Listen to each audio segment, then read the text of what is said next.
حدیث مبارک میں فرمایا گیا جبرائیل امین علیہ الصلاۃ والسلام سرکار علیہ الصلاۃ والسلام کی بارگاہ میں حاضر ہوئے اور عرض کی کہ خدا آپ کو اختیار دیتا ہے، آپ چاہیں تو نبی بادشاہ بن جائیں، یعنی نبی تو ہیں، اس کے ساتھ آپ کو بادشاہ بنا دیا جائے، جیسے حضرت سلیمان علیہ السلام بادشاہ تھے، جیسے حضرت داؤد علیہ السلام بادشاہ تھے، تو مال و دولت کی فراوانی ہو جائے، سونا چاندی آپ کے پاس ہو، اور خدام کی کثرت اور بڑے بڑے محلات آپ کے پاس ہو جائیں۔ اگر آپ چاہیں تو خدا آپ کو یہ عطا فرما دے، اور اگر چاہیں تو ان چیزوں کے بغیر آپ اپنی جو زہد کی زندگی ہے، جو دنیا سے بے رغبتی کی زندگی ہے، اور جو ظاہری اسباب کی قلت والی زندگی ہے، اسے اختیار فرما لیں۔ تو نبی پاک صلی اللہ تعالیٰ علیہ وآلہ وسلم نے اپنے اختیار سے اس بادشاہت کو ترک فرما دیا،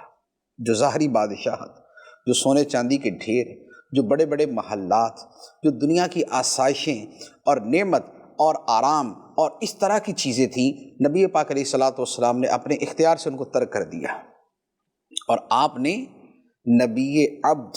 کے طور پہ رہنا پسند فرمایا کہ جس میں عاجزی ہو، جس کے اندر دنیاوی ساز و سامان نہ ہو۔ اور سرکار صلی اللہ تعالیٰ علیہ وآلہ وسلم نے خود ارشاد فرمایا لو شئت لصارت معی جبال الذہب، اگر میں چاہتا تو میرے ساتھ سونے کے پہاڑ چلتے، میں جدھر جدھر چلتا سونے کے پہاڑ میرے ساتھ ہوتے،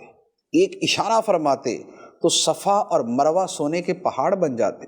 ایک اشارہ فرماتے تو جبل ابو قبیس سونے کا بن جاتا۔